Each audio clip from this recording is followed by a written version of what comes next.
right. Get on a little soft tone music. What's up, guys? Hey, let's get these lights going first. Hey, hon, you want to help me out in the back there? You want to set that down to top round button is 1% and the other's 32. You keep turning quick.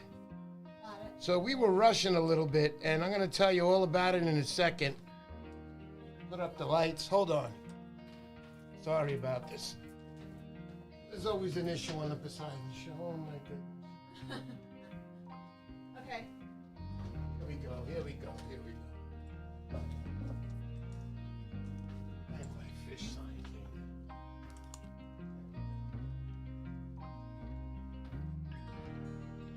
Cool. Oh no. What happened? Oscar says something about the frame rate. Frame rate. I'm getting a thing that says excellent connection. I hope Yeah, everyone's getting everything I think okay. everything's getting okay. So anyway, what's up, guys? I am Mr. Poseidon. Welcome to the show. We're sorry about the delay. Since Friday, we've been running. And what do I mean by running? Friday morning, we started getting ready. By Friday afternoon, we were on the road to the Rhode Island 8th annual Surf Day. That's held by the Narragansett, I'm going to say it again, Narragansett Surf Club. President Bruce Bain, who came down with the COVID, couldn't come. I'm very sorry for that, Bruce. Pretty much, Joe Coppola, you did a wonderful job there. Everything was in order. Everything was beautiful. Lots of people came in. I want to tell you something. It was freezing. It was like 3 degrees that morning. I mean, more people would have come. I mean, it was great. I got to meet a lot of new plug designers. We'll talk about them in a little while. But it was just an excellent, excellent show. Thank you, everybody, for showing up. I don't want to talk a lot. We have a superstar guest on tonight. You guys could see on my little window. Can you put that little window up, honey? All right. So anyway, we have a superstar guest on tonight. We got Orlando from NorCalKat Lures. That's right, ladies and gentlemen. That one. You got about a 15-month waiting list if you want a plug from him. Why? Because he creates masterpieces. And when I tell you masterpieces, you could see the lure that I have going around. That will be up at the end of the show. I'll tell you how to, well, I'll tell you now. You just leave a comment on the bottom of this video, and next week we will raffle that off to the giveaway winner, which is by comment picker. So, continuing on about the show, the Narragansett 8th Annual Surf Day. I want to thank everybody there who helped me and my wife. We had a VS giveaway, $250, which we donated to the Narragansett Surf Club, which generated this first year for them a little bit of money, not much. I didn't make my money back, but if you get the idea, it's all about love and the surfcasters, because I love people, I love surfcasters. I love every type of fisherman that is involved with any type of fishing, including boating. Catch and release is always my motto. You must catch and release, everybody. Catch and release. Take the picture. That's the prize right there, guys. Take the picture. That's the prize. All right, so I don't want to waste any more time. Do you have anything else to say, darling? When I make a nice introduction to my wife. I'm sorry about that. What's up, honey? Hi. Hi, how you doing, honey? Running around like crazy. So how was the Narragansett show? You like collecting the money, I noticed. I know. It wasn't for me, collecting but the money. that's okay. That's okay. Yeah, it was all. It was fun. It was all for the Narragansett Surf Club, Dynamite Surf Club. I'm going to mention again, Bruce Bain, the president of the Narragansett. Couldn't have nice been. Meeting so many people. So many people. So many. So many plug builders. I'm going to mention right now, before we get to our guest, I have to really quickly. So I went around, I did some shopping, guys. Let's put this under the camera here, under the overhead. I'll get that on for you guys. So here we got Lawson. Let me lower the music a little. So I went around to a few plug builders. Now, guys, as you know, especially if you're from Long Island, gliders are not really popular here, and they aren't. I don't care what anybody tells me. But you go up to Rhode Island, they are very, very popular in Rhode Island. And why? Because they catch fish. They catch stripers. Now, if anybody understands the deal, stripers pretty much hit on anything. You got to match the bait. Got to match it. Got to match it to catch it. Match it to catch it. But sometimes yes, sometimes no. conditions, waves, tide, hour, night fishing, day fishing. These are great lures. These are made by Larson Baits. I had a wonderful time meeting you, buddy. Thank you very much for that. I got two beautiful pieces of gliders here. One white, one in like a lime green, and a darker fluorescent green on top. Beautiful. And white on the bottom. This was referred to me by Wolf of Rhode Island. Thank you very much for that. Beautiful lures. Let's Larson Lures. Check them out, guys. Dynamite, guys. Do your Google searches, man. Big D's, Big D's. There he is. I met this guy, Big D. You could see the price on there. But Big D's Dynamite Lure Glider. These guys use top-notch equipment on here. I can't wait to use some of this stuff. These are some of the things I picked up.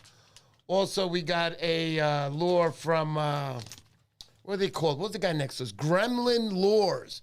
Gremlin Lures. Dynamite guy, you know, his table was lined nicely. So I never saw a lure like this. He's got like a little tail on the end with the silver tin that wiggles in there. Now you know what this is good for.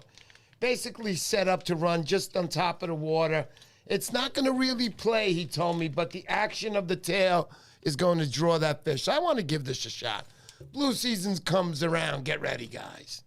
I'm coming at you with Gremlin Lures. Nice. Also, I want to mention a big mention to, we got RD Lures. So I met this gentleman there, Dynamite Plug Builder, RD Lures. Please check them out. I got a nice, this popper here looks like a rainbow type. Can't really see the name right now. No, it doesn't have any, but it looks like a blue, pink, bluish, greenish. Nice little lure, runs under the water, sort of like a darter. Not a darter, definitely not a darter, but just under the water. And then I got a metal lip from him also. Beautiful lures. I like them. I like guys that, you know, these guys that I bought lures off of, they talked about their product plenty.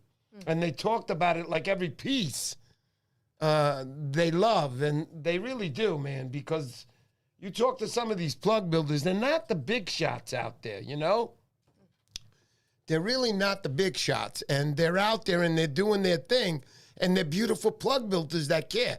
Such as the gentleman we got on tonight, which we'll be on in a few minutes right now. I also want to make a big thank you to Zeno. Zeno, what's up, buddy, on Surfcasters, and Tommy, his buddy over there. Thank you for this wonderful shirt that I bought over there. Proud to wear this shirt. Yeah, boy. Surfcasters Journal. That's right, buddy. Oh yeah, nice. Beautiful stuff. Liked it. Had a great conversation with Zeno, one of the superstars in the business. Definitely a superstar, without a doubt.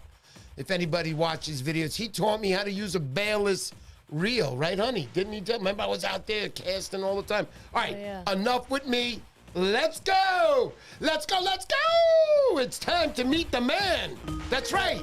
Orlando from NorCal Lures. Let's get him on. There he is. There he is. Get him on, honey. Yeah, boy. Okay, we're got him on here. Hold on. Oh, yeah.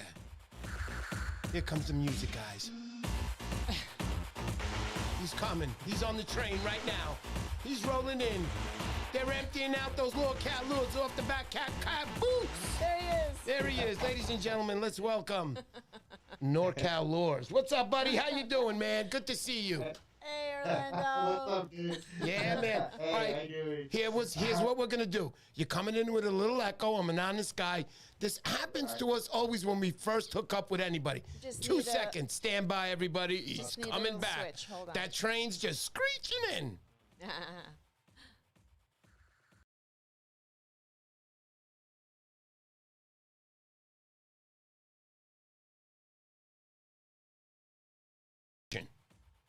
NorCal. Oh, yeah. I hear you loud and clear. Beautiful. What's up, buddy?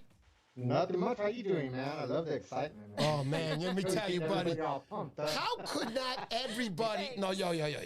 How could not everybody be excited when you got a gentleman, not only a gentleman, a fisherman, and a professional expert loving his business, lure builder? I mean, come on, bro. You are the man tonight. I loved having you on last time. That's why you're on tonight. Tonight, I'm going to talk about a little bit about your lures. We're going to talk about the giveaways that everybody's standing by for, especially my man, Mike's Tough Leaders. What's up, buddy? I know you love his lure. Good luck to you. So, going back to Mr. Orlando here. Orlando, so we had you on the show last time. You want to tell everybody who wasn't on the show last time and who doesn't want to go to my video and see the replay of that? I don't understand you guys. You knew he was going to be on tonight. So, Orlando, you want to give everybody a little update on what you do, how this started for you, and what you do? As far as like how I got into like plug building or what? Sure. As far as let's start with that. I mean, I think on the last show I talked about it, but briefly, you know, the man who got me into plug building is straight up Mike Fixter. I mean, he's an OG. Right. Okay. Of course, but he was my fishing partner for many years, and you know, I didn't start building for quite a long while I was fishing with them, but you know, that guy showed me everything that I know.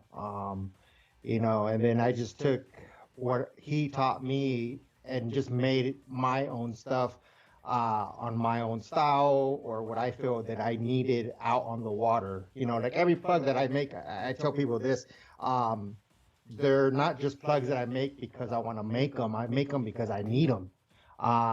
They're tools that I feel that either I can't find them from someone else or I can't get them, or, you know, it's just, as a fisherman, I find a need for a tool that, you know, that basically I can't get. You know, like sometimes I'll be fishing, I'll be like, damn, what if I had a lure that did this or swam like this, or you know, swam in just certain type of water. Orlando, I have to stop you just 1 second.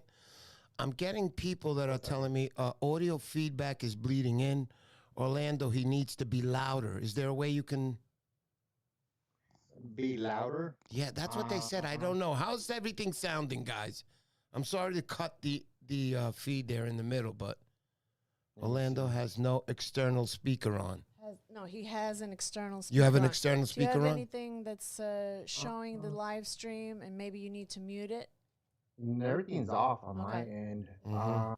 Let's try another reset. Hold on. Stand by, buddies. All right, man.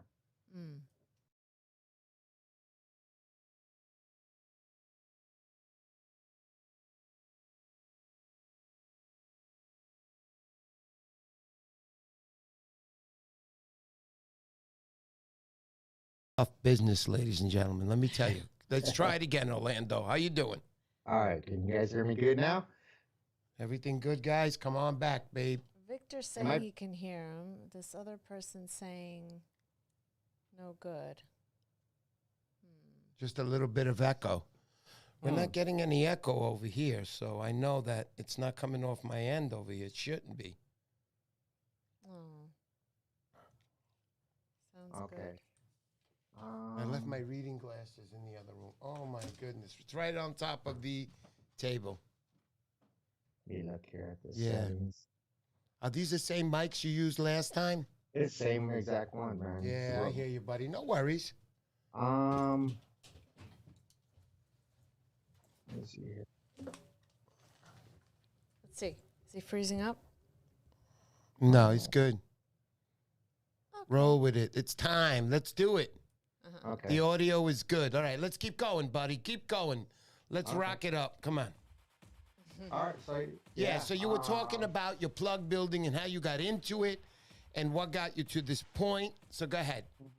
Yeah, like I said, I just built just tools that I needed, and you know, just having fun with it, man. I mean, and then just constantly learning. I mean, right. I hear that, Orlando. I want to ask there's you. Times that I'll play around. Go ahead, kiddo. Oh, go ahead. What's up, man? So I was gonna say, Orlando. I'm sorry, everybody, for the audio. You're gonna have to deal with it. If you don't like it, unsubscribe. No. All right? No, I'm just kidding. Don't you dare unsubscribe. I barely have subscribers. So we're gonna announce those winners at the end of the show. Stand by. I haven't forgotten about you guys. So let's get back to Orlando, the main man here. Orlando, so I want to know a little bit about the fishing you do. Okay, we know about the lures. We know how you got started in them. You know that. We definitely know that you love to do them just because they're so beautiful and the care you put into them and the want for them. These are wanted lures out there, guys. There's a 15-month waiting list.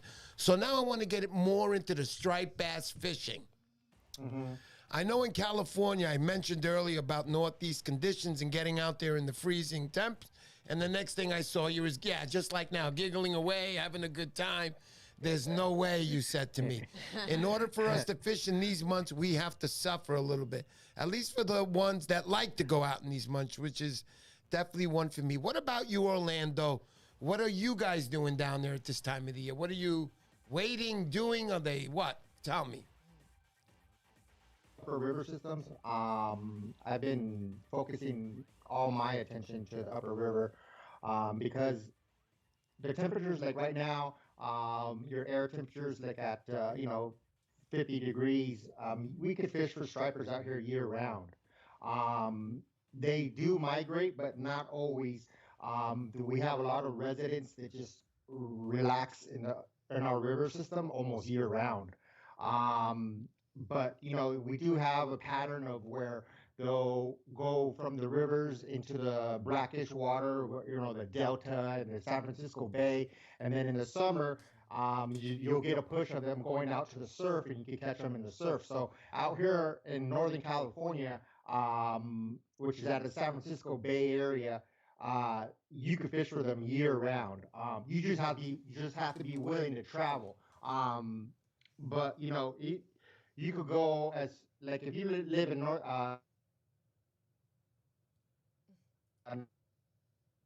So you have to be willing at any given moment go at least 2 hours south, if needed, and then like in the wintertime you got to be willing to go 3 hours north. So you have about a 5-hour big mass territory. If you let's say you're central, you have about a 5-hour territory that you have to be willing to cover. Like for example, where I'm in the Sacramento Valley right now. That's where I live now. I drove 2 hours just to go fish the upper river system. Can I get them in my backyard? I have a river literally 5 minutes from my house. I can take a bike and go fish right there, but they are not. Let's go. Right, you know what I mean? So you have to be willing to move. If the fish move, then you have to be willing to move. To me, I would rather spend 2 hours driving than 2 hours casting to nothing. There's no guarantee that I'm going to catch fish, even if I made that 2-hour drive and fished all day. That is not guaranteed, but I have higher odds. So the way I look at it is I'd rather drive that 2 hours or 3 hours or whatnot than spend 2-3 hours like going to where I'm wishing that they were there. Do you understand?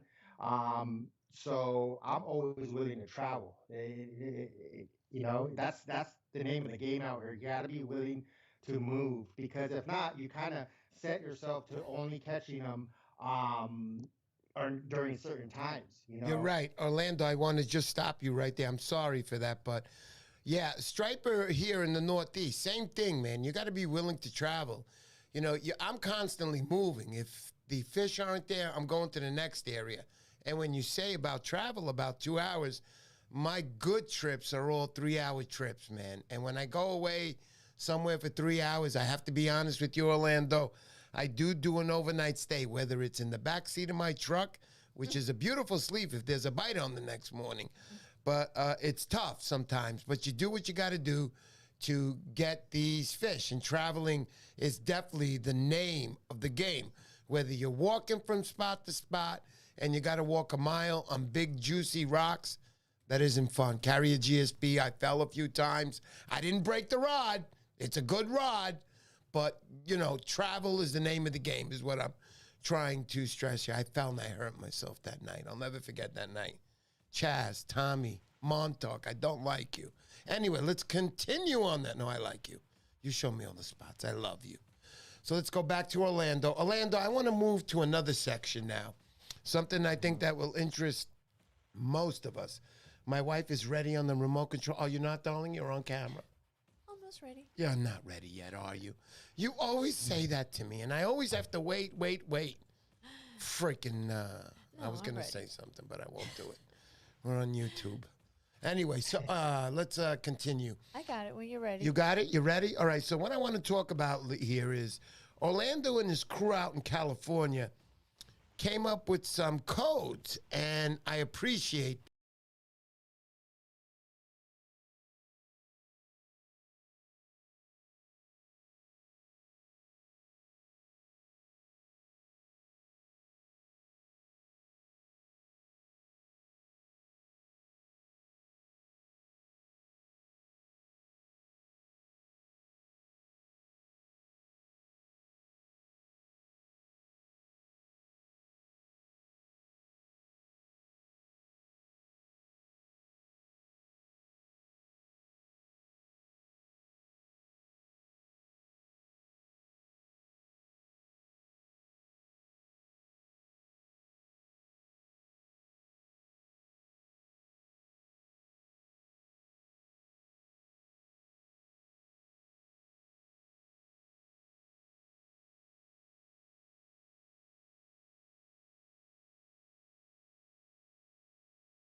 All right, Orlando, can you hear me?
This is terrible. We fucked up tonight. Now it's saying excellent connection. Okay. So let's If the see video it- goes out, we are in real trouble. Yeah, at least we have video. We're This is trying to he get the says sound. back. Theo Spiro says back. You're good. You're back. Wow. Let's get Orlando back. Oh, my goodness. So it must be something with Skype. Oh, Okay, my let's see if we goodness. can It's do this something with- again. Yeah, let's do it. Let's give it a shot. It's not with Skype. It was with us. They heard us now. Yeah, so we're good right Oh, now. my goodness. What- Let's bring in This Orlando is so again. embarrassing. Technical difficulties. My goodness. Let's get Orlando back. All right. I know you hear me now, Orlando. Hey, know. perfect timing. You're like, You know what it was, let me Orlando? get you on. Let me talk to you about this secret stuff here, and boom, the audio cut, man. I got- that's the new level of like being secretive right there. I'm telling you. You know what it was? I want to be honest with you. People are hanging on. My wife went behind my back and unplugged me. That's right. That's what happened. Oh, my goodness. This was really bad. Okay, let's get back to Orlando. Orlando, I'm sorry about that to do this. Let's get back to the ethic codes, honey. Can we do that? I'm not going to try and put that on the screen All because right, that's when Orlando. the problem started. She says that when she put it up. Let's give it a shot anyway. No? No, we shouldn't. Okay. Even Orlando's saying no. How about you put it up, Orlando, and you read off the ethics code? I You can mentioned go to my over. wife about, what's that? You have the list right there. Okay, You I can got the just list. go- Let me start off in the beginning. So I read off how the ethic code started, and they have a crew. Number one, revive to survive. Let's talk about that, buddy. Well, before I jump into that, I Yeah. kind of wanted to talk about something before we start talking about the catch and release crew. Yeah. The first thing I want to kind of cover is anytime you talk about catch and release, I think especially in multimedia, it's important to really pick your timing as far as what you're going to say and how you're going to say it and when you're going to say it. Right. If somebody posts up a picture that you don't agree with, I don't think that's the time to go and try to educate somebody because they've already done it. You know what I mean? Whatever you don't like, they've done it. And by adding negativity, all you're doing is increasing the exposure on something negative. Do you understand? Right. So whenever you want to talk about something positive, like do that like maybe on your own space or at a different time with that same person, but don't do it when it's just they're not looking for that type of attention, because all you're doing you know how they say like in news media, bad news is always good for the sales because you get the most clicks on it. So when you have something negative, you're giving it more exposure by talking about it more. And to me, I think it's more important to focus on positive stuff. So if you see somebody doing something good, and focus on that. Be an example. Use that as an example when you talk about somebody that did something good. Don't focus on negative stuff. If you don't have nothing good to say, don't say it. Don't like it. Don't comment on it. You know, I don't think that's like you're messing with the algorithm. And either Facebook or Instagram.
Something with the roadcaster. Something with the roadcaster here, our system. Do you hear us, Orlando? I hear you. Yeah. Yeah, right now you're back again. I'm so sorry, buddy. For some reason, Okay. it's cutting out on us tonight. I'm going to take care of this problem. It'll be fixed by next week. But going back to what you were saying, Orlando, I know you were saying that about peeps and what they're saying and so on. And if you don't have something good to say, Don't say it, and that's when we lost you. yeah. Yeah, it's like, don't add more negative comments to something because all you're doing is increasing the exposure to something that's not good. I would rather Right. you go take your energy and go look at somebody else's post that did something good, whether it be the holding the fish correctly, how you agree with, but to go out there and spend time and energy on negative actions, it's not forward thinking, man. Don't waste your time with that stuff, guys. Focus on the positive stuff that somebody does. It should be use more examples of good stuff. Don't focus on negativity. Go focus on positive stuff. Go focus on, Absolutely. you see somebody do something right, appraise them, share them on your stories. Oh, this guy freaking, he's doing it right. It's awesome. And when somebody does something bad, Orlando, can you hear me? Yeah, I can hear you. Okay, so I'm getting one guy telling me no audio at all. It says, well, nice meeting you and the wife and the surf show. Looking forward to the lives. Keep giving your mouth shut it if you shut up if you don't have anything to say. A lot of beefs in New York. Orlando is common fishing, like a speaker on it. Addition to his headset, beautiful. You're looking good now. Can hear. Okay. We hear you. Okay, good. So audio is fine. Everything is good. Let's continue now on that first subject. Now let's move on, Orlando. Go ahead. I know what you're talking about, and everybody else does here too. It's just a matter of enforcing it by doing it ourselves first. So let's go on. Revive to survive, buddy. Okay. So on the revive to survive, that's the one of Catch and Release's kind of code of ethics. Let me jump in here real quick. And I'll read it out here. Yeah. Let's see here. All right. So number one rule: after the fight, the striped bass is exhausted. So place her in the water gently and revive her. If you have to get off the rock, then do so. Then plan. You got to plan it as well. 10 to 15 minutes of your time will go a long way to survive for a fish that has survived 15 to 20 years, especially our bigger females.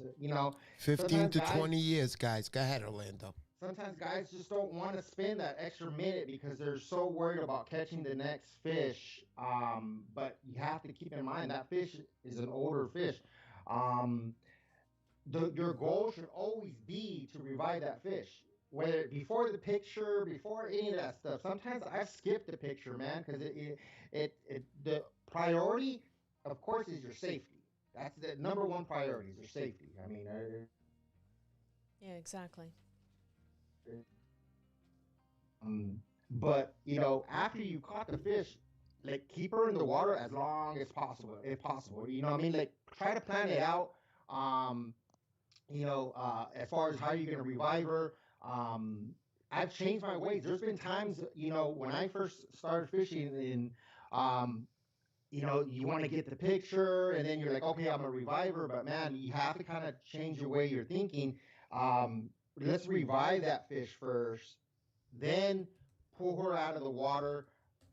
Let's say you're with a buddy or whatnot, holding her correctly, supporting her weight, and get that picture real quick, and then put her back down in the water. That's right. If you must have that picture, I'll be honest with you. Pictures with the striped bass with their fins already up, like a million times better than freaking it all beat up. Trust me. I've seen tons of pictures out there. When those fins are up, they make a phenomenal picture. So, so just watch after the health of Absolutely. the fish first. Revive to survive. You heard that. Yeah. He gave you a bunch of detail there. Don't forget that. Let's go on, Orlando. Don't touch the gills. That's something I didn't know, but tell me. Yeah. That's basically, that's like, you wouldn't stuff your hand down somebody. Oops. Oh, did we lose you, Orlando? That's how they breed. Yeah. So Okay, you we're don't good. want to.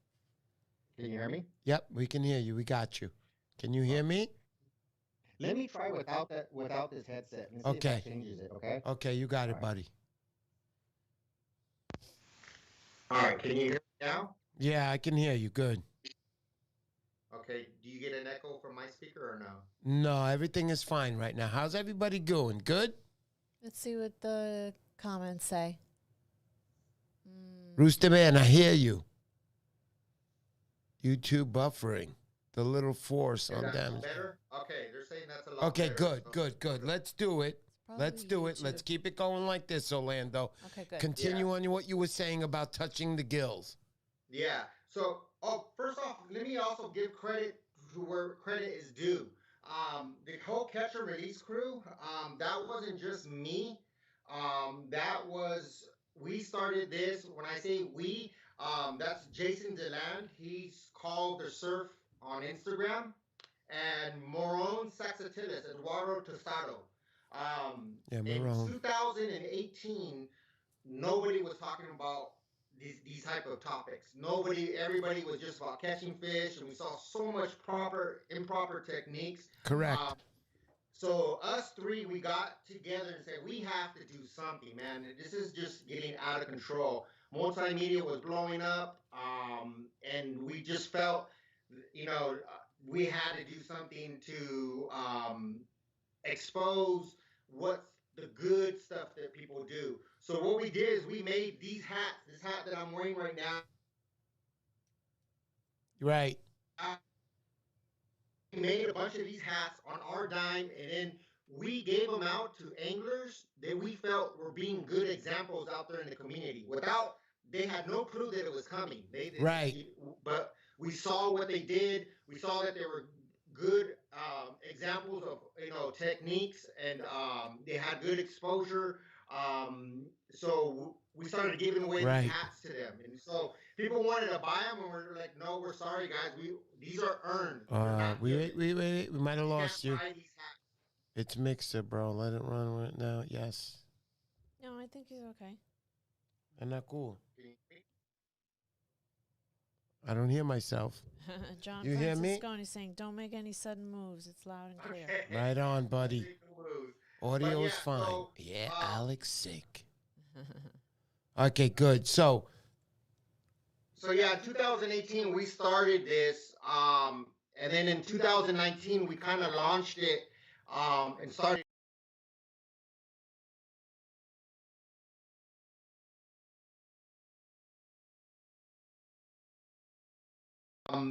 And that's where it kind of took off, man. So many guys just freaking took off with it, and it changed everything from the whole community. Right. We just changed. I'm not saying it was just us. It was a lot of people involved.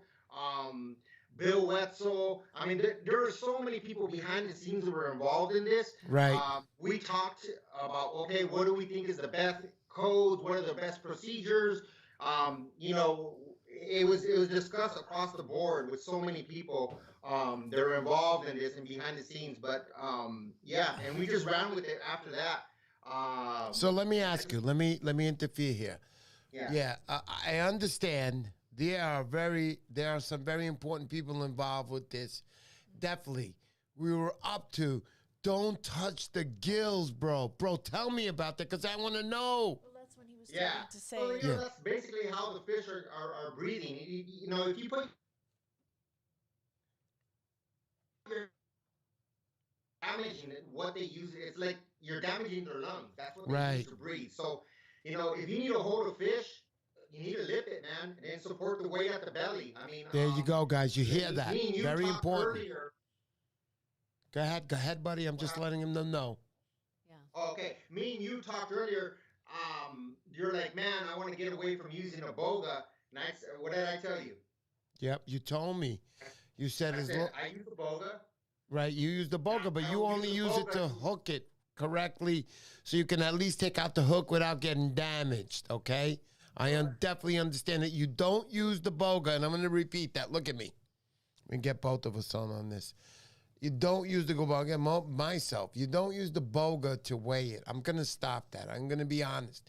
You can weigh it in other ways. You can take the length of the fish, take the girth of the fish. Make sure you don't take it by the nose or the mouth.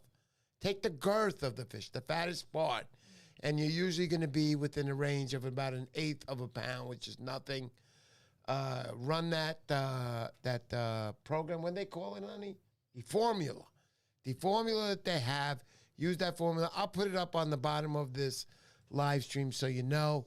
And you can come up with the weight on the fish. So go ahead, Orlando. I'm going to go back to you on that.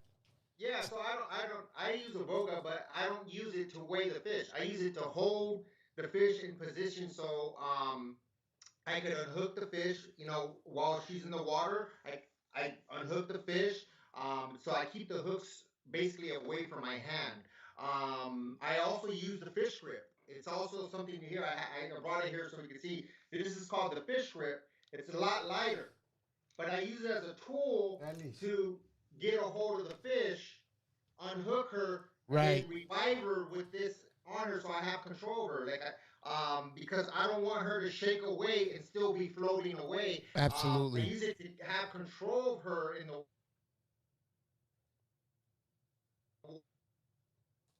I can open up this grip and let her go. So don't think it as a tool to weigh a fish. Think it as a tool to how to properly hold a fish. So you're not using your thumb. You're not exposing yourself to hooks and all that Right. stuff. So.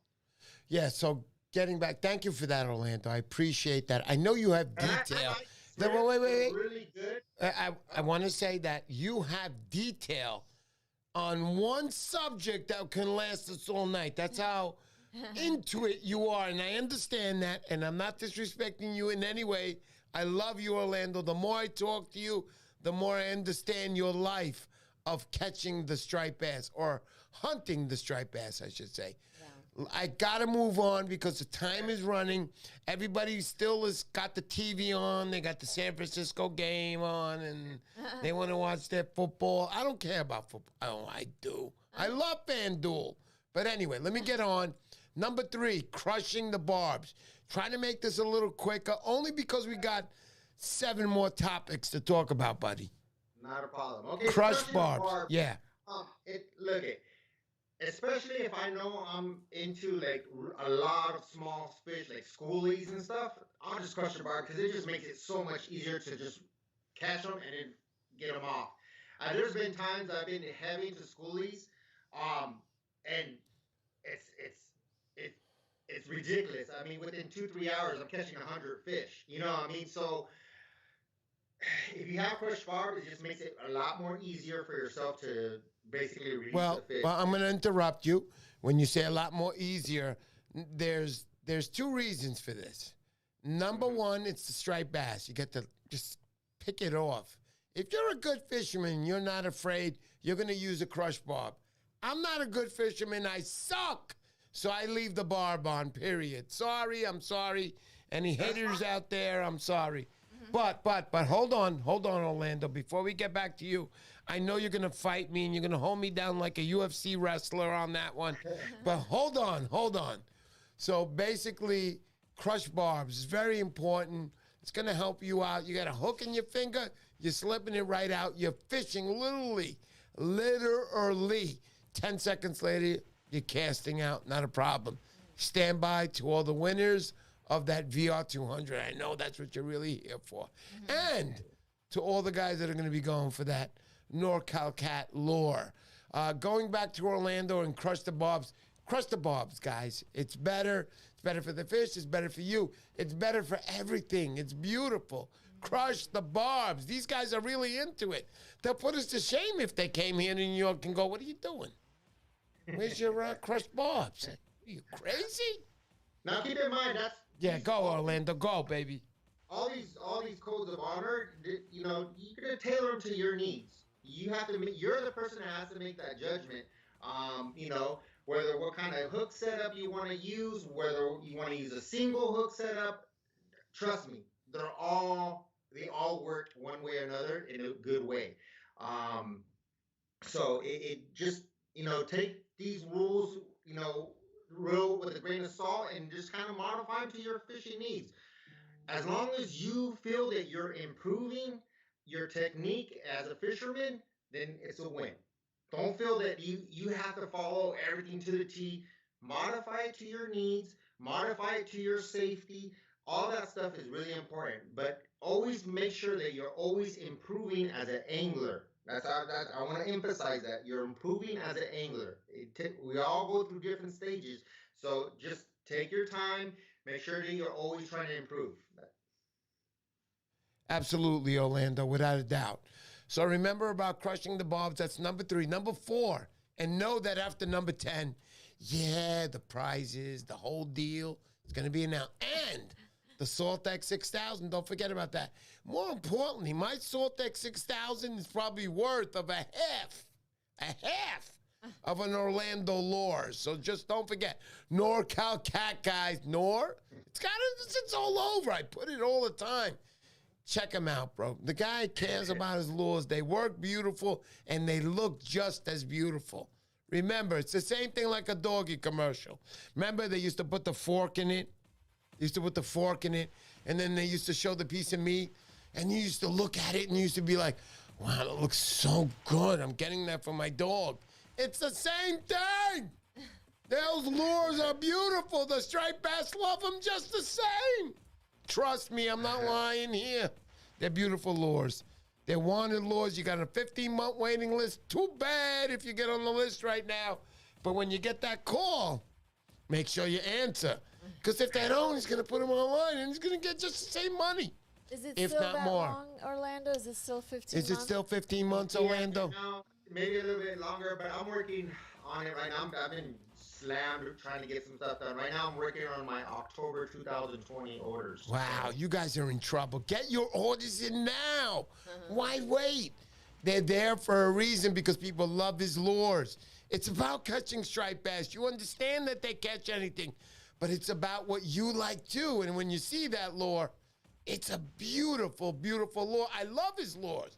You're not just buying a lure when it bangs off the rock. It turns into Walt Disney, if you know what I mean. I hope they don't sue me on YouTube. But it's a beautiful lure. Trust me. Look, I'm holding one. Can you put that look up for me and him? That one? There it is. Look at that. Look at that lure. Look at how it spins around on my little spindle right there. Are you kidding me? Please. Let's get real here. Let's get back to Orlando. Orlando, let's go on to number 4. The 15-second rule. There's a lot of rules I don't know here. Tell me about it, buddy. Basically, this is look it, man. You're fighting a fish. You've exhausted it. You asked it to freaking sprint 800 meters. And then, let's say if you wanted to run, I ask you to go sprint 800 meters, and I tell you, hey, after you're done running that 800 meters, go run in that pool and go underneath the water and hold your breath. How well would you do? Probably not well. So that's kind of what you're asking from the fish. You're taking it out of the water, which is its oxygen, and then you're asking it to breathe, which is not going to be able to. So once again, like I said, catch the fish, land it. Orlando, I have to cut you off because there's a gentleman here, James Ferguson, who I met this weekend at the Rhode Island Surfcasters Day, the 8th annual Surfcasters Day. James Ferguson, I was very impressed by you. He's asking right now, and I want you to answer him. He says, what about holding larger fish vertically? Because you have a 15-second rule. Let's talk about that. Or is it one of in your later answers? I can do it now. Go ahead, buddy. Give it up. So, I typically don't like to hold a fish where the tail's to the ground. I try to keep the support down. So, let's say I'm in the water. I'm going to try to keep her in the water so she's floating in the water. And I'll unhook her that way. If I land her on the beach, I'm supporting her weight on the ground on the wet sand, not the dry sand. I don't want her looking like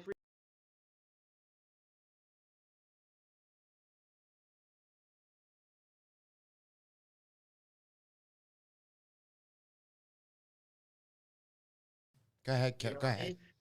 Or let's say if I'm on a rock, on a large boulder or whatnot, I'll land the fish on the boulder if it's possible. Every scenario is different, but I'll land the fish on the boulder, lay her on the boulder, unhook her, then freaking revive her and release it. You know what I mean? So it's all different stuff. But I do not a large fish. I do not try to hold her, straight up and down.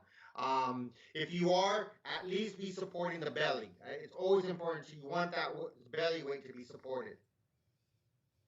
Absolutely. That's so important. And I've learned now, guys, I'm going to be honest. Let me go to me right now. I'm sorry. Let me go and tell you really quick that catching these striped bass, when you hold them up on the lip and they're really big fish, like a 40, 30 pounder, their guts, everything are compressing like this. It hurts them. It can kill them, I'm sorry to say. So if you watch a guy like Marone Sactilis, Dynamite Fisherman, that guy knows what he's doing. Follow him on Instagram. Honey, can we leave a link on the bottom of that? For Marone Sactilis, definitely. Sure. If anybody knows what Marone Sactilis stands for right now and can answer me what that is, I will give them a Zinger bait package. Free. 3 Zinger baits. You got it if you can answer me first. But let me continue on. Going back to the 15-second rule. Be very careful. Be very quick. Try to be as quick as you can. So, again, let me go back to Orlando, NorCal. I'm trying to read and do everything. It's tough. I know, Orlando. It's so tough. Let me get you back on, buddy. I'm sorry about that. So I got Orlando back on there with me. Let's go to number 5. We just finished the 15-second rule. You guys are lucky you're hearing this. I'm going to acquire these rules, patent them, and kill Orlando because these are my rules. No, I'm kidding, Orlando. No. I'm kidding. Leave the deep hooks. Orlando, please explain that to me because as a surf fisherman and I fish for stripers from March until June on the Hudson with circle hooks. I follow all the rules. I have all my permits. Be sure you guys all have all your permits and anything that you need.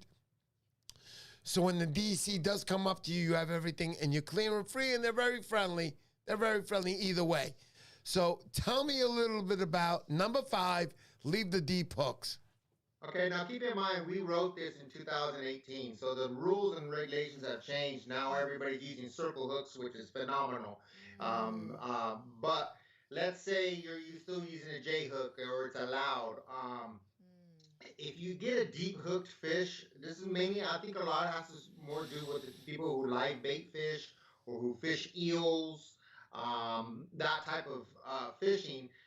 There'll be times that you can't be pulling on the internals. Like if it swallows that hook, and you can't be just pulling it trying to break it loose.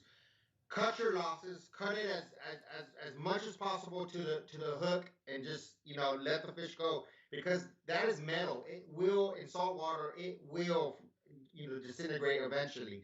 But you're doing nothing good by trying to tug on it and pull on it. So yeah, this was mainly for like people who like to bait fish or maybe use clams or whatever it may be. So understood. I just want to name the winner. Nomad Damien, I'm going to be sending you a package. I got it right here from Zinger Baits. Guys, check them out. Thank you for answering that correctly, Nomad Damien. I actually met you at the show. You're going to be getting these beautiful green, dark lures from Zinger Baits. I trust Zinger Baits. I use Zinger Baits because they're tough lures. That's my number one reason. We'll leave a link on the bottom. Congratulations on that wing, Damon, Nomad Damon. I will be sending them out to you. And I was very happy to meet you. So going back, leave the deep hooks. You just heard it. Correct, Orlando? Is there anything else you want to add to deep hooks? Yeah, I mean, just try to cut them as close to the hook as possible, and don't be tugging on it, There you go. You heard it right. Now, I have questions for you. Are they eventually going to release that hook? It should disintegrate, especially in salt water, eventually. Wow, it's shocking me, too, for you to tell me that, because I've always wondered, because I brought home 3 fish. I went up it from 4 years to 5 years now in the Hudson, and I brought home 3 fish only because they swallowed the hooks, and I was very afraid to release them back into the river, thinking that they're going to die. Is that correct thinking? Tell me. And if you're not sure, please tell me, buddy. Tell me. Look at these wild animals. They're resilient. I mean, I don't know if any of you guys follow. There's an Instagram account called Nature is Metal. The wild animal kingdom, they can be resilient. They can take some shit, man. Sorry for my language. Man, that's okay. It's well deserved in this situation. Yeah. YouTube, don't you dare hold me down on this one. Go ahead. Go ahead. But, you know, they can be resilient. Now, is it always going to be perfect? No, but, I mean, you have to make that decision. Whether do you want to keep that fish or do you want to freaking cut your losses and not do any more damage to it? The main thing is let's not do more damage to it, trying to mess it up. Right, right. You as an angler have to make that decision, you know? So that's where time over time, you're going to get better and better at making your better decisions. So absolutely. It's just informing yourself and then getting a little bit of experience, and then you'll get better at your decision making, so. There you go. So you heard it, number 5. Leave the deep hooks, okay? So I have it from I have it from a professional. Let me get back to me. I have it from a professional, Orlando. I'm sorry for, I can't say that word right. I never could. But anyway, number 6, limit the treble hooks. Talk to me, Orlando. Okay, so I'm going to go a little bit more detail on this one because there's different scenarios for treble hooks. I'm going to spend a little bit more time on this one. I apologize, but I think it's important to cover it. So if you're on smaller bass, typically I'll switch to like single hook setups. I'll switch to like bucktails or you know, zinger bait paddle tails and all those stuff. They're all single hook setups. Crush the barb and freaking get at them because you'll catch so much, sometimes so many schoolies that you really don't want to put a lot of damage on them. You know what I mean? Especially if you're catching them like almost every cast. Absolutely. It can get a little bit ridiculous. I want to interrupt you right there because sometimes he's right.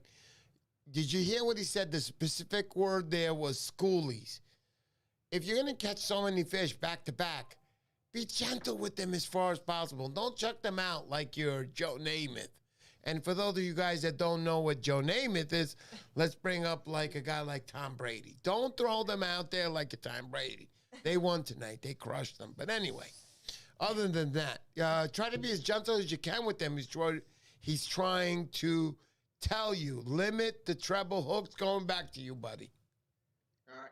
So yeah, like I said, for schoolies, I try to limit as much hooks as possible because when they're on a chew, it's ridiculous. It's how you know you're catching almost every cast. So I try to limit the damage. They're small guys. Let them not take so much damage from multiple hooks. Now people are gonna be like, well, Orlando, don't you make lures with dual trebles? And, I'm going to answer that question for you. Yes, I do, guys. I do make lures with dual trebles. Now, the last time that I ever took a striped bass was 8 years ago, okay? I had a small SP minnow, which I think is the 15 millimeter, or yeah, it's like 15, it's like a 6-inch SP. Right. An inline hook in the rear, inline hook in the belly. This bass was pushing about 35 pounds. It literally inhaled the SP minnow, and all that was showing, guys, was the tip where the lip of that SP minnow was. It inhaled the whole bait. Of course. So, in my head, I'm thinking like, oh shit, I'm using less hooks. But when you talk about a big caliber size of a fish, it could have been possible that I probably would have been better off here. So if you know if there's big fish around and you have a small bait, a thin profile bait, or something that has a small profile, a 40 to 50 pound fish will annihilate a small bait. They'll inhale that with no problem. Absolutely. I've had 40 pound stripers inhale a 12-inch bait. Right. You know what I mean? So you have to see realize, that. if I'm using a small lure, you're almost better off having more trebles on it, because as that fish, it takes that lure in, you're hoping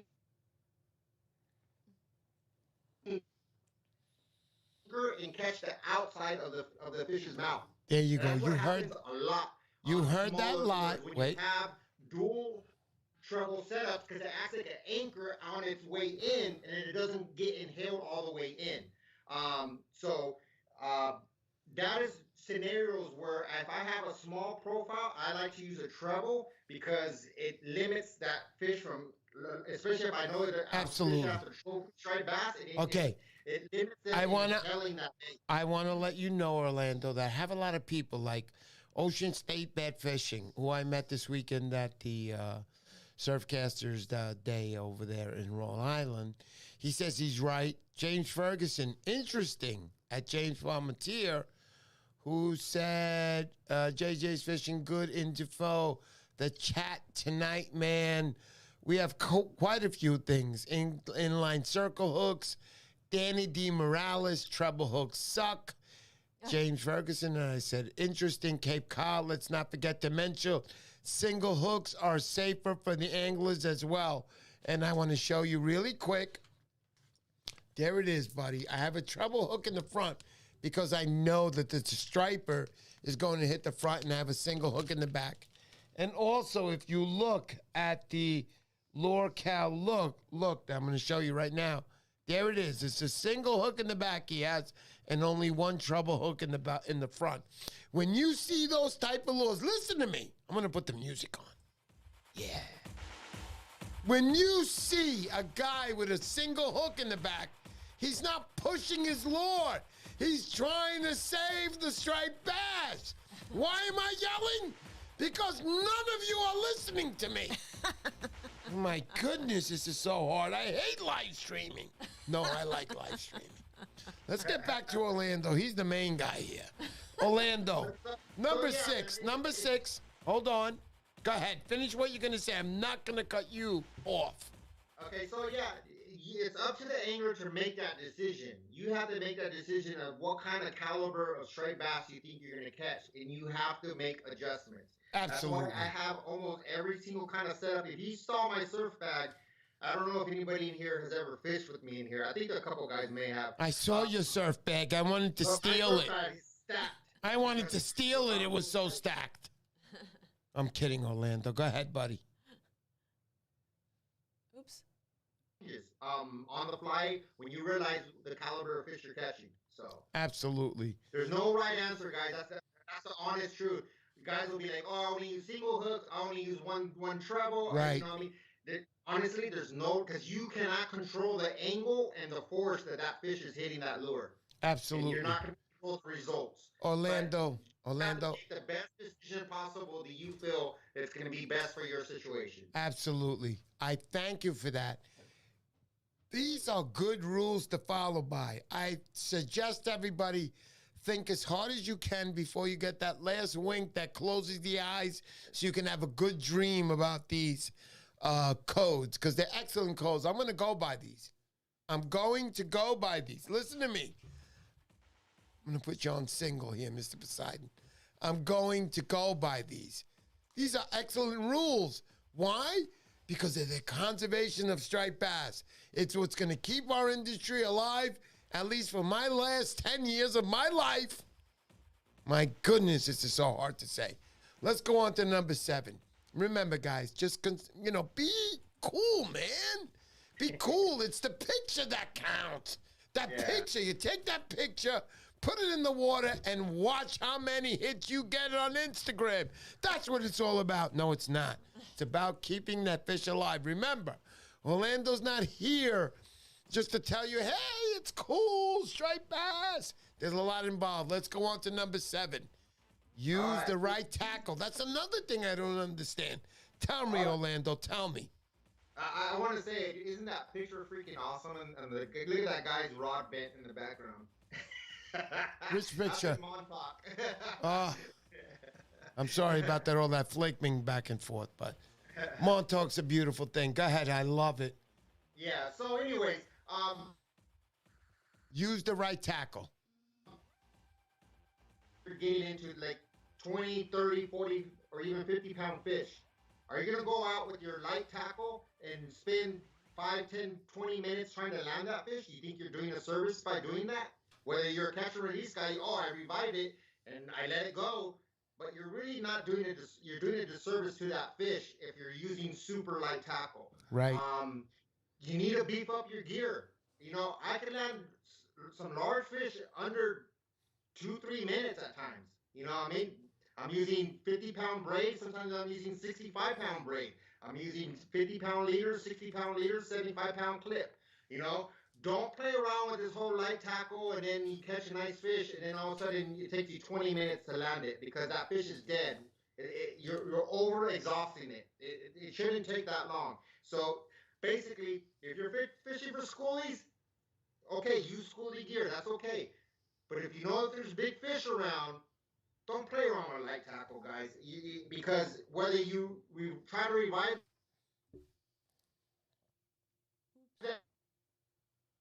dude, that's the honest truth. Absolutely, Orlando. Thank you for that. That was really nice.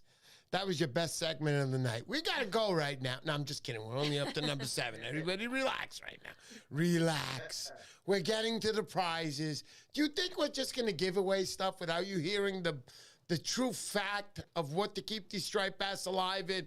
Only on the Poseidon Show. Listen to me. Honey, please interrupt me and tell them. You're on live right now by yourself. I got a cough. Uh-oh. Go ahead. I do not have COVID. At least that's what I know.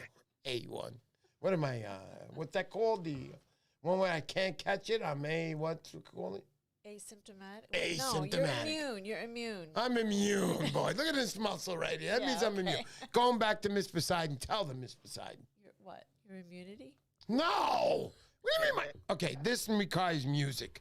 Let's to interrupt here. Tell them how you love your husband and you worship him every day you wake up. Nobody wants to hear that. Okay. Let's go back to Orlando. Yeah, let's go back to Orlando. Next I'm rule. sorry. Next rule, number 8, Orlando. No kill turnies. Oh, absolutely. Yeah, so that was a big theme, man. Me, Jason, and Eduardo, we were talking. We're like, dude, I'm just sick of seeing these no-kill tournaments. You know, what I mean, seeing these kill tournaments. Right. It was just getting out of hand, man. So there was plenty of catch and release tournaments, and lately, in the last 2 to 3 years, I've seen a lot of tournaments change their ways. They went from a kill tournament to a catch and release only tournament, which is phenomenal. That's what we wanted to see. Thank you to everybody who, you know, decided that, hey, you guys, they spoke out like, hey, we need to switch our ways.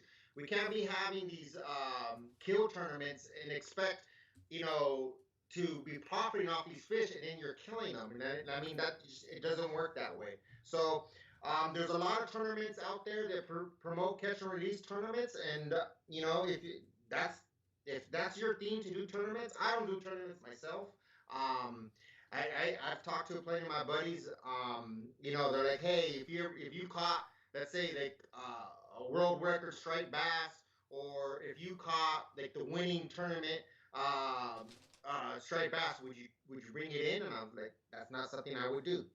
There's no amount of money, man. I don't care if you give me a boat, you give me a $10,000 check, whatever it may be. To me, it's just not worth it. That's myself. I'm not saying that you have to put yourself in my shoes and do what I do, but me, that's not something I would do. I've been with friends that they been in tournaments and they caught like the biggest striped bass of the day, and they knew for a fact that's big. And those guys, man, they're like, nah, I'm just gonna release this fish. The money ain't worth it to me. And those are the type of guys I surround myself with. All I know, Orlando, is that we're up to rule number 7. Use the right tackle, and I want to go fishing with you, bro. Bro, I want to go fishing with you because I know that striped bass is gonna be so happy he got caught by us that night. Forget about it. It's a beautiful thing, Orlando. So, yeah, I gotta, go ahead. Finish up that number 7. Finish up that number 7 for me, buddy. We're on 8. We're on no-kill tournaments. You are right, Orlando. You see how the guy knows his rules? Are you guys listening to this? This guy knows his rules. I'm sorry, Orlando, for missing 7 to 8, but let's go to number 8, buddy. Let's go to number 8. Tell me about it. That's That's the what I was just talking about. Is the okay. no-kill tournaments. So now we're going to support the number guys. number You know, 9, which is sparingly keep a bass. Sparingly. Go ahead. So this is important. Look it. Don't go and if somebody's not breaking the law, not breaking the rules, you can't tell them not to keep a striped bass.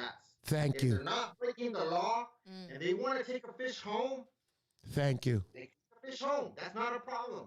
You need to be open to that. Don't be so black and white. Like, I'm a catch and release it guy only, and that's all I do.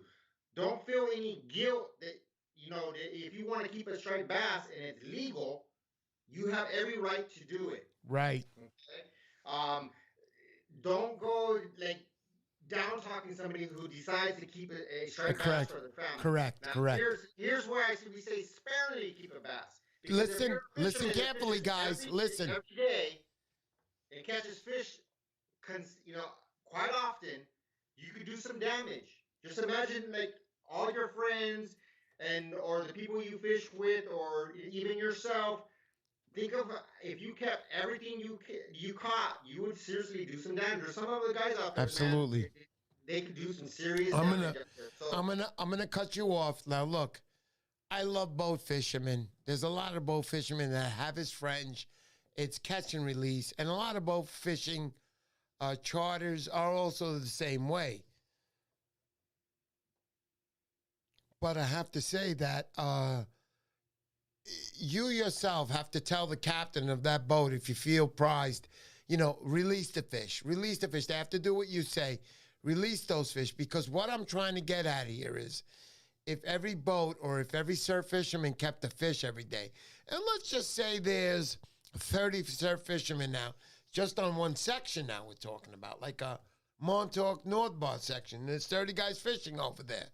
And 30 guys catch one fish that day. Just one day, and that's one little piece of Montauk. There's about 1,000 pieces in Montauk.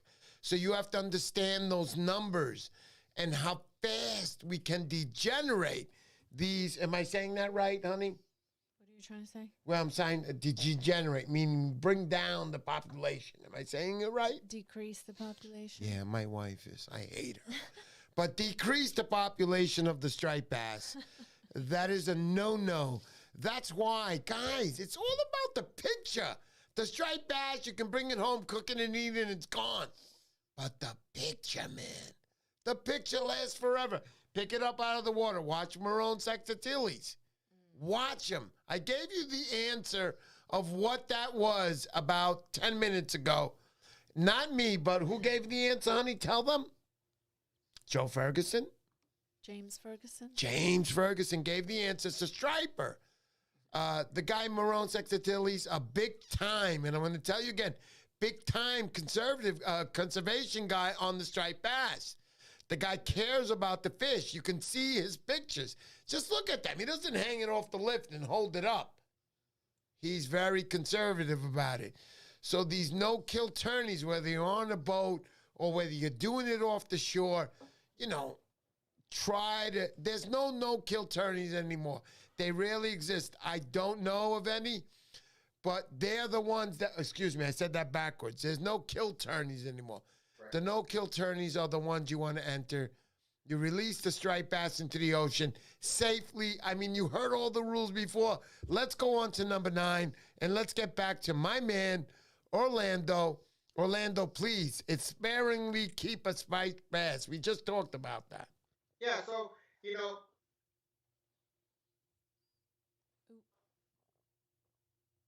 So we were, there was a lot of kill tournaments. And so we said, hey, let's do a self-imposed slot limit for the East Coast guys, something between 28 and 32 inches for the East Coast, and a slot limit of 18 to 28 inches on the West Coast. And that's because it falls within the regulations that were at that time. This is not something that's running concurrent with what's going on now. So, but they fall in place. We were already thinking about the slot limit before it was even imposed. We were already talking about this is what we need to do. And the reason why we like these rules, especially on the East Coast, the 28 and 32, if you're going to keep something between that, is because at 28 inches, you're guaranteed that that female would have spawned at least once. That's what you want. At least Thank you. one Wait, spawn. wait. I have to interrupt you. We have a rule here. A lot of people, during the river run of the striped bass, and you guys all know, most of you guys know that striped bass is one of the few fish in the world that are migratory fish. And they'll go down to Georgia, up to Maine, Nova Scotia, come back, get in the Jersey rivers, get in New York rivers. I'm on the Hudson, and I have to tell you that the rules are different. They're 18 to 28 you get to keep. It's not like on the ocean where it's 28 to 35 inches that you keep. It's 18 to 28. And a lot of people will come up to me and ask me, hey, Mr. Poseidon, what's up? Why are you allowed to keep younger fish? The answer is very simple. He just gave it to you, Mr. NorCalKat. He just gave it to you, and the answer was, oops, I'm sorry, I made the wrong button on you. Sorry about that. Love it when we're on together, but we do have Orlando on today. So going back to Orlando, that the fish that you get to keep 18 to 28, they're not pregnant females. They're young fish. So fish that are growing in the Hudson, for instance, about 24, 25 inches, when those fish come in from the ocean, they'll go out with them. But until that, they'll be resident fish. And what I'm trying to say is 18 to 28, they're not pregnant. Above 28 and up, they're the pregnant females that go out into the ocean. For those first couple of years, they're getting pregnant, and they're coming back, and they can't wait to spawn those eggs. And then you have, I'm not going to say idiots because I'm not allowed. I'm not going to say idiots, but you have guys follow the rules. Man, I'm giving you the rules tonight, coming straight from Orlando's crew of code. These are beautiful rules. Follow them, and I guarantee you, no matter what, that striper population will increase just because of us. Us. Guys like Orlando who are spreading the word. I'm excited right now. I want to go striped bass fishing right now and release it. It's the best part. But let's keep going.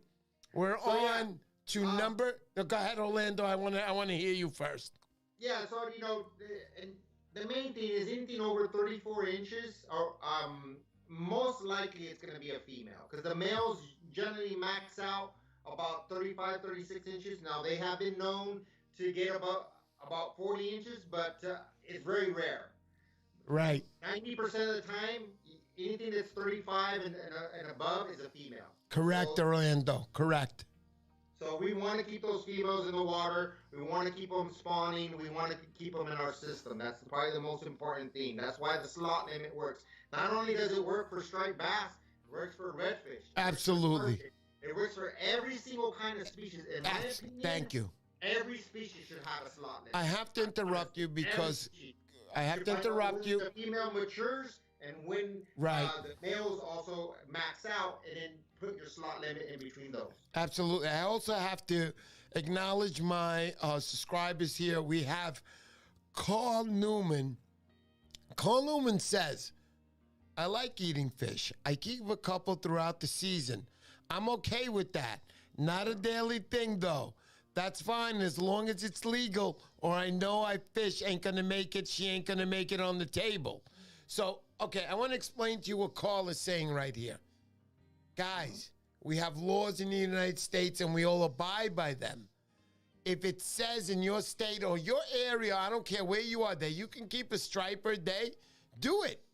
Yeah. You are very legal to it because we follow the law here. This is what makes this country great. And if you keep a fish or keep a fish once in a while and you like eating it, including the eyeballs, you're in, bro. You're in. You better eat those eyeballs. You better not throw them out. My parents used to take out lambs in Easter time and take it out and go, hey, you wanted the lady here. The eye is the best. And I used to look at them and go, are you crazy? And they used to put it in their mouth like I put a gumball in my mouth.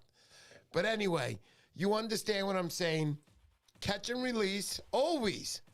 But if you want to keep and you're in your law and you want to keep, I have no problem with that. Follow the laws because those laws are made to protect the striped bass. Okay? Yeah. And I know most of you guys are catching reads. And I know, Orlando, you want to say something right now. Go, buddy. Yeah. And if you don't agree with the laws, that are in your state, go and fight about it. Go and support those groups that want to make those changes. You don't agree with stuff going on? Go and try to make the difference. Go to those meetings. Go to those hearings. It takes Make work. a difference. That's If you right. don't like something, go through the proper measurements, the proper protocol to make something happen. There's great groups out there. The East Coast Saltwater's Guide Association, those guys are always trying for the best rules and regulations and what's best for the fishery. Support those guys. Be a member of those guys. If you're on the West Coast, um, Northern NorCal Guides and Sportsmen Association. Be a member of that. Those guys, right now, we are fighting to get a slot limit imposed on the West Coast, but without members, without Absolutely. numbers and support, Look, it doesn't happen. I have to say, Orlando, I have to say, Orlando's right, bro. Bros, listen to me. Bros, not bro. And women including. You are included into the bro club here. If you really want to do something about it, you got to go out there and fight. You can't just sit back on the beach, smoke a cigarette or drink a beer or Coca-Cola or Gatorade or whatever you like. You can't just sit there and go, yeah, they got to do something about it. No. No. Everything was always done about it in this country because groups have gotten together and said, we got to do something about this. And that's when it works. We get all the signatures together, do all the right things. It's a beautiful thing. That's what it's all about. That's what he's trying to say. Orlando, I want to go back to you again. Has a question. Mario Gandini. Yeah, I saw that. Mario Gandini. Okay, Orlando, I got a question for you coming straight from an East Coaster to the West Coast. And don't you dare fool us, Orlando. Does the West Coast have charters / party boats? How does Orlando feel about them? Look, if they're not breaking the rules, then you can't really say anything. But here's the thing. We have quite a few charters out here that have changed their ways because we have positively reached out to these charter captains and said, hey, man, there's nothing wrong with you allowing your customers to keep a fish that's maybe 18 to like 32 inches or whatnot. But, maybe you should, anything that's kept like a large and say, hey, this is a large female, and in order for me to stay in business, I need to let this female go. You have every right to keep this fish, but if we want to continue having a good fishery and supporting a good fishery, it's important that we release these bigger striped bass. Absolutely.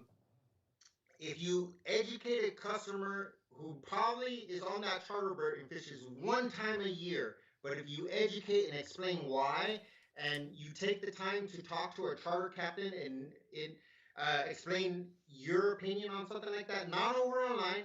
I've talked to charter captains face to face and tell them, hey man, if it could take a few minutes of your time, I just kind of want to talk to you about something, maybe something you would support us, or at least work on it in a positive way. So that's how you have to talk to charter captains. Do it on Facebook. That's the whole thing I was telling you guys earlier. Don't go on Facebook and just talk negativity. They're not going to want to hear it. You have to pick a time and place to talk positive to these charter captains because it is also their livelihood, but they have to understand without a good fishery, they have no livelihood either. So well said. Orlando, wait. I have to interrupt because I got a big mouth. I have to interrupt. I want to say that they have to understand. Guys, listen, we don't mean anything bad. We love you guys. We're fishermen too. But you got to protect your future. Always remember that. Getting back to Orlando now. Mm-hmm. So, yeah, it's important that, you just pick your timing as far as when you're going to talk to people that you want to kind of change their ways. Don't do it on Facebook. Don't do it on Instagram. I think, do a little effort and go and try to talk to that person one-on-one. There's nothing wrong with that, man. Just go out there and say, hey, I'm so-and-so. I just want to talk to you, and I saw, how you do stuff. It maybe come out positive. They may say, hey, go fuck yourself and fucking go on your way. Hey, but at least you tried. You know what I mean? Well, if you don't try, you don't know, you're not going to get results. That's just the matter of it. Right. And the curse word we just heard, none of us heard it. Nobody heard it at all. Only I heard it, and that's the way it should be. But other than that, we mentioned here again, protect your area. Correct, Orlando? That's number 10. Yeah, that's number 10. Go ahead. All right, so the final one, protect your area. I'll me just read it out. If you fall into a good bite, that information, keep that information to yourself or your close friends that feel the same way you do. No need for live feeds, Insta stories, or posted details, as those might end up in the hands of people who do not have the Hold same on, genes Orlando. that you do. I have to also mention to my Northeast Surfcasters, guys, please don't get upset when Mr. Poseidon doesn't tell you his spots. I could be fishing in Maine, but I'm going to tell you in Delaware. I'm very sorry. Don't take anything like that I say. When it comes to my fishing videos, I'm very careful. I have a lot of friends I made on the river. And when I may say a lot of friends, there's a lot of residential fishermen. And these are the guys that fish there every day. And all of a sudden, the guy shows up with a YouTube camera. Do you understand that a lot of the YouTube videos I put out, I go by them first. I let them see them. They give me the okay, and then I put them on. Why? Because it's all about the conservation of the fish, man. Because if I send 1,000 guys up there, and 1,000 guys are not going to be fish conservation. No way. Yo, Orlando allowed a curse word. I'm allowed a yo once in a while. You know what I mean? So I'm going to tell you, respect it, man. Protect your area. Why? You got the picture of the fish. There it is. Look, I'm holding it. Look. Beautiful. I'm good looking, but the striped bass will always be better looking. Please understand. Protect your area. Going back to Orlando again. Go ahead, Orlando. So yeah, keep your area clean and always come back with more trash than what you came in with, man. So, here's the deal, guys. Sometimes you just have have some self-control and not post up that story right away, or put up that picture, or not crop that picture, or change it, or disguise it. You have a little bit of self-control, and some guys are like, what's the big deal? You don't know that you may ruin a spot that somebody's been fishing for 15, 20 years. Don't think that you're the only guy that fishes some areas. That's right. Orlando, I have to.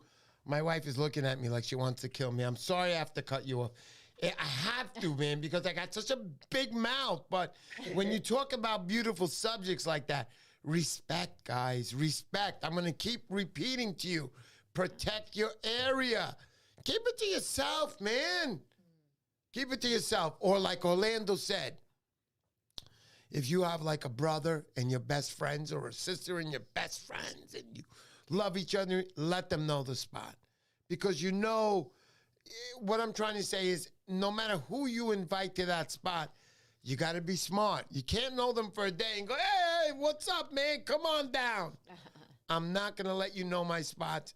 Neither is Orlando. It's up to you to do the research. Just like I've done. I've done research. I go on Google Maps. I follow the river. Then I take my truck and I go by the spot and I say, hey, can I fish this here?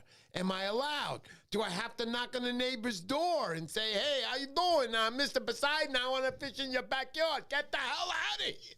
You get the heck out of there. That's it.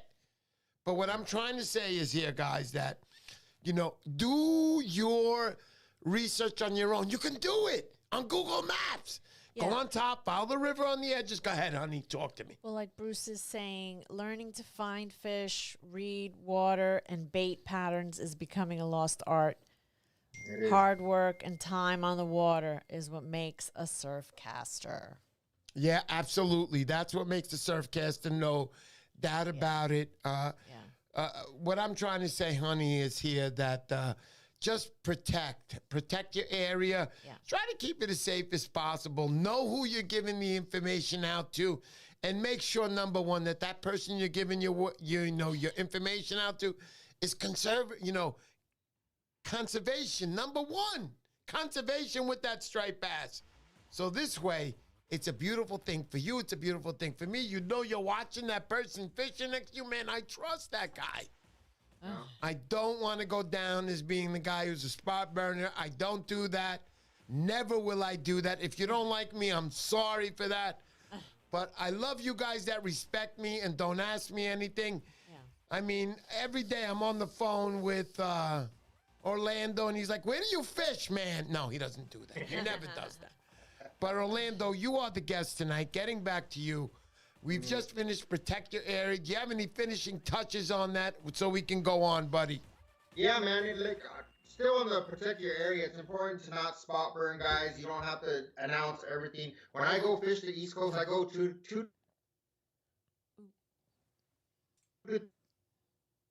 you never see me post up a picture of me fishing on the East Coast, because that's not my area. That's not, you know what I mean? Guys are trusting me to take, go fish with them. Some spots I'm by myself, but if I'm going with somebody, I want to be invited back. Right, exactly. That's how I feel. So I at no cost, at no point do I ever think, oh, I need to post this up or anything. You don't see hardly any pictures of me fishing on the East Coast, especially it's hard to get areas, or right. Some guys, they don't want to lose parking. Sometimes it's only available parking for 1 or 2 cars. And if somebody goes there that doesn't respect the fishery, doesn't respect the fishermen that fish there, goes there and starts blasting music. Right, that's no good. There, I've had places where I had a gated area to get through, and I've lost access to that because people just ruin it. Right, right. It gets harder and harder if people don't follow just protecting your area and don't burn your own spot. Orlando, I have to cut you off. We said a lot tonight. We've learned a lot. I hope you guys have been listening. This isn't just a show for listening to Mr. Poseidon. You get to meet interesting guests, guys who are educational in this industry that will help you, such as Orlando from NorCal Lures. We'll leave a link to his Instagram site. But let's go back to me right now. I want to show you guys. We want to get to the giveaways, Orlando. Orlando, anything else you want to say before we actually head to the giveaways? And I'm going to string this on as long as possible, buddy. Okay, I appreciate it, man. In the West Coast right now, we're fighting to get the striped bass into a slot limit. Right now, the legal is 18 inches and above, and that's it. There's no slot. If it's 18 inches to 70 inches, you can keep that striped bass. So we're trying to put a slot limit here. I have NorCal Guides and Sportsman Association strictly involved in trying to work with Fish and Game and help. This is something hopefully this year past. We have a meeting schedule. Like I said, get involved with the groups. If you're on the East Coast, Saltwater Guides Association is a good one. If you're on the West Coast, NorCal Guide and Sportsman Association is a good one. Thank you. I'm going to be, this plug right here is, I kind of... Woo! Look at that. Wait. You said this plug right... Look at that. If that doesn't look Orlando like himself, you are the luckiest guys right now. Go ahead, Orlando. Oh, wow. So... I'm going to be raffling this plug. I'll put details on this. You guys are seeing it here first. Look at that plug. I'm going to be raffling this plug out, and 100% of whatever we... Ooh, beautiful. Sportsman Association to help the Cypher Fund, because in order to work against other lawyers, you need to have research, you need to have paperwork, you need all that important stuff. You cannot do it without a little bit of support. Right. So myself, Mike Fixer did about 4 plugs. I'm going to do a raffle to basically $5 a ticket. And all 100% of that money, whatever, if we gather $100 or $1,000, 100% of that money is going to go towards the goal of in our West Coast waters to get a striped bass. Whatever they need to use that money to hire a researcher or somebody type in a document, whatever it is. But you need to help those people that are trying to make things change to a positive. Without help or money, sometimes stuff is hard to happen because you're fighting against people with a lot of money, that have the lawyers, that have all the money disposable to them. So you have to look at it that way. So whatever you can do, if you want to help me, once I put that out, I would greatly appreciate it, because that's the bottom line. We all have to group up together and help make our fisheries better. Right, I hear that, Orlando. Thank you for that so much. Orlando, I don't know how to tell you this, but I want you on the show back tomorrow, buddy. You are dynamite. You are full of education. But as we all know, it's getting kind of late. It's closing in on 9 o'clock. We're looking at a 2-hour show. I got to say thank you so much. Go ahead, Orlando. What? I missed that, buddy. So, Yeah. we're going to be giving away this plug. This is a Slim Spook. Whoa. We're going to be giving it away on the show. Mr. Poseidon can give you guys the details of how to do it. So not only are we going to give away the Lil Neck, we'll give away the Slim Spook. Right here. Okay. So hold on to that spring spook right now because that's a beauty. I want that. Don't tell them, Orlando. Just send it to me, for Christ's sake. That's a beautiful lure. I want it. So there you have it from Orlando. He's going to be giving away a spook. And as you can see me here on the single camera, we got this giveaway tonight also.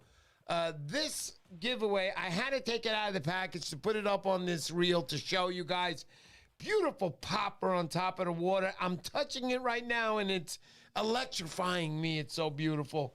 I love this lure. This guy has love in his talent that he has. He does the best. But before we start that, let's start number one, Saltex. Saltex 6000. Here it is, guys. It's in this box. A Saltex 6000. Make sure you leave a comment on the bottom of this video. And for Christ's sake, like the thing. How could you not like this? I mean, it's likable on a Sunday night. I'm sorry to interrupt you with your football, but Saltex 6000. Make sure you sign up for that so you can get that. What do we want to do first? Also, same thing. For this lure I got going on here, you could see it right here. You could see it. Let me get the overhead look. The overhead look. NorCal, catch and release. This guy is dynamite. I'm going to say it again. Dynamite. You guys remember J.J. Walker from the show, Good Times? Dynamite, bro. Bro, I'm not kidding around. When I first got it, I was telling Orlando, I can't take it out of the bag. I can't. But I had to because I had to put it on camera like I am right now. So that's NorCalKat lures. That lure will also be up. Leave a comment. Listen to me. Leave a comment on the bottom of the video. This one right here is going to be second prize. First prize is going to be the Saltex 6000. This will be the second prize. Third prize will be Orlando's second giveaway. We are so lucky. Listen to me, guys. 2 lures tonight. Orlando, you want to show them that lure again, buddy? I got you on all alone. So this is number 3 tonight. There it is. That's a beautiful, beautiful, beautiful lure. If you guys understand Orlando and the magic of NorCalKat, you know what he's creating. These are beautiful lures. It's all about us, guys. If you like the lure, you know the stripe is going to like it double as much.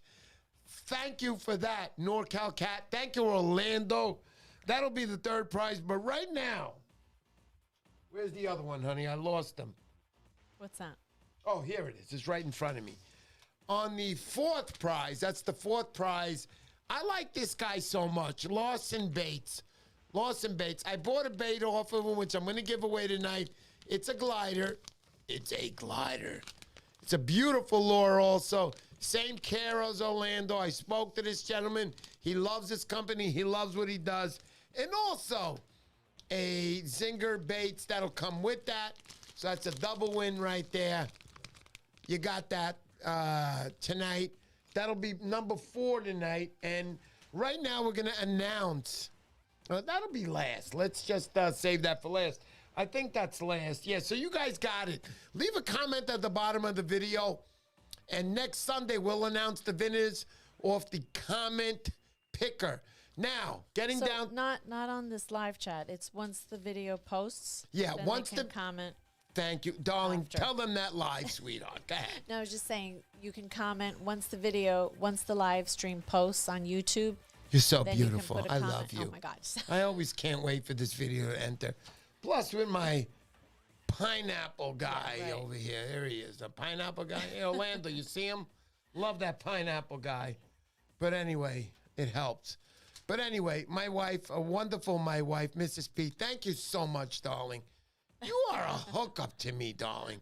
You really hook me up. Let's go on that top view here, Thanks the right for the look. nice comments, guys. Yeah, I know. She's dynamite, guys. I'm like so lucky to have her as my wife.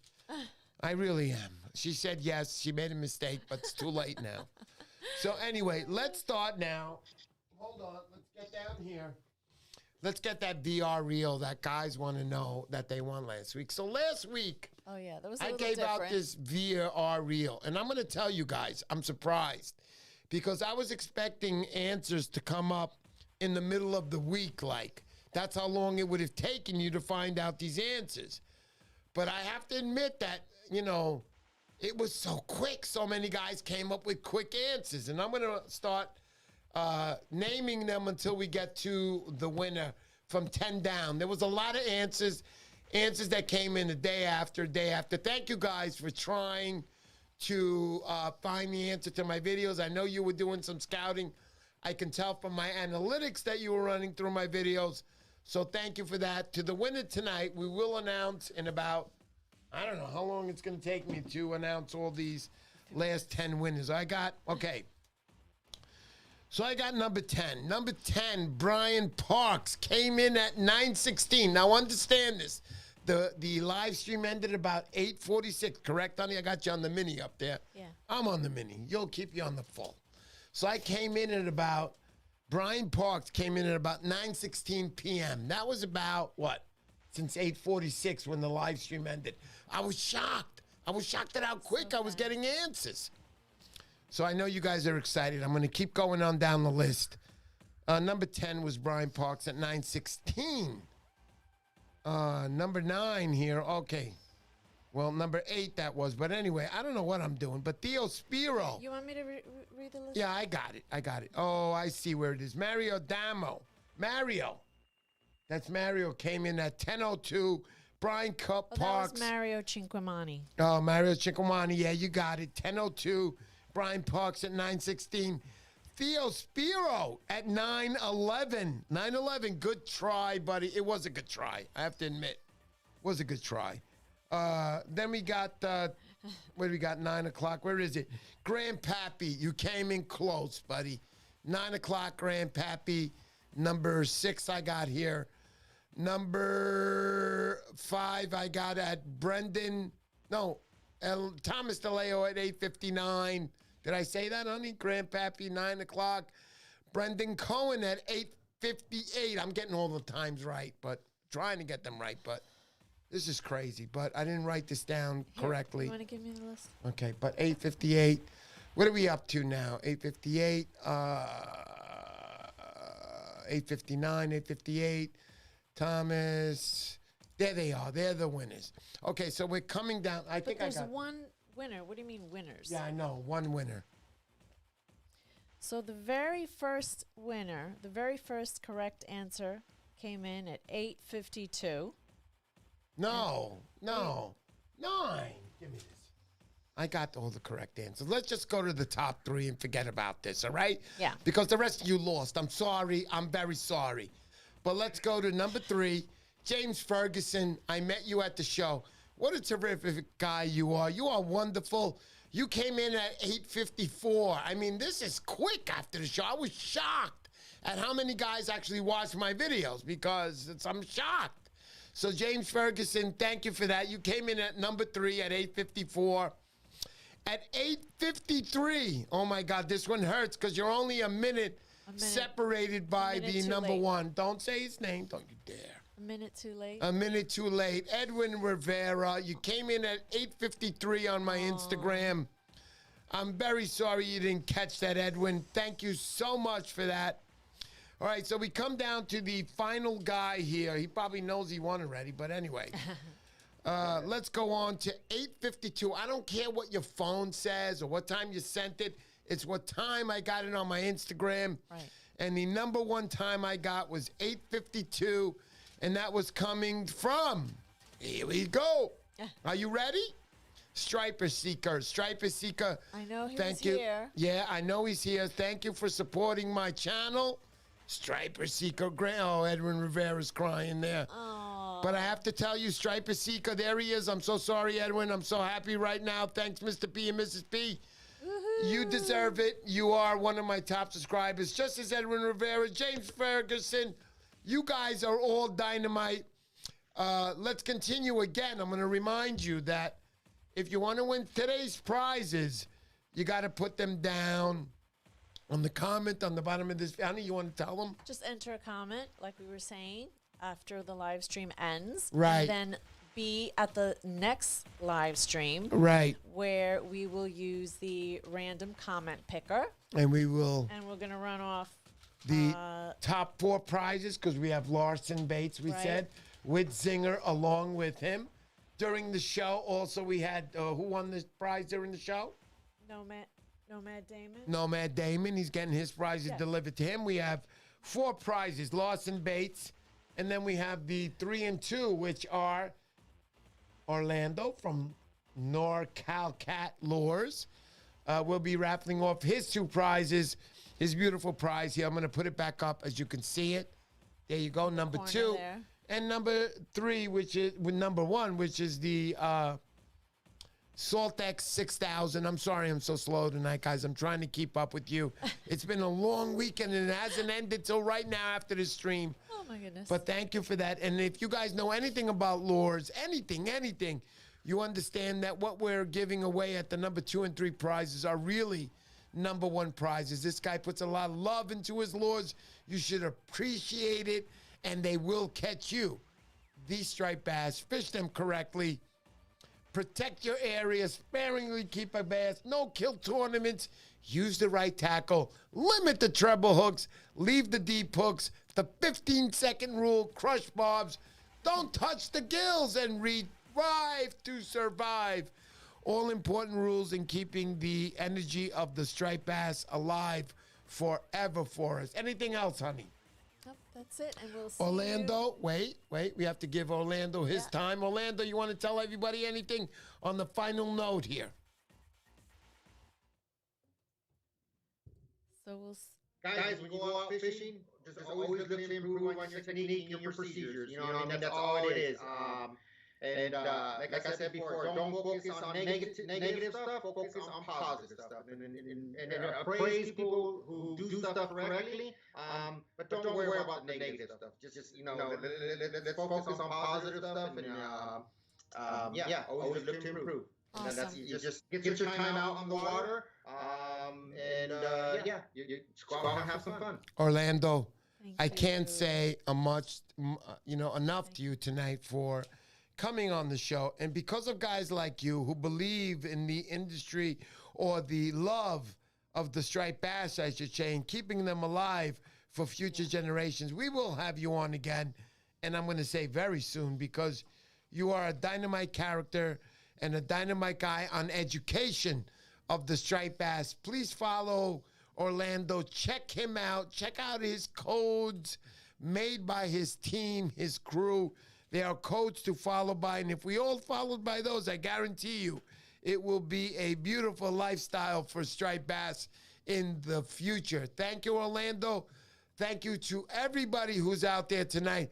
Thank you for supporting me. Also, I want to mention, I'm going to show the camera here. So right here on the corner of my desk here, I don't know if you guys can see it. I'm going to move it up a little bit. There he is. So we have a gentleman here in memory of James P. Mahoa, 1947 to 2021, for his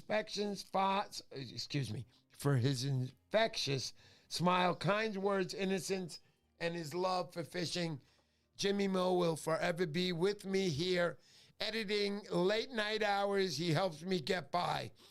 Darling, do you have anything you want to say to anybody? Everybody's saying good night. And thanks, everyone. We will see you next time. People are commenting that it's time for the pineapple dance. Absolutely, it is time for the pineapple dance. So thank you, laughing. everybody. Thank you, Orlando. Thanks. And thank you for supporting me. Please subscribe to my channel. There's plenty of content coming. Orlando, I'm so happy you came tonight. Thanks, Thank you, Orlando. everybody. Let's go. Thanks, guys. Is the music on or is it just me?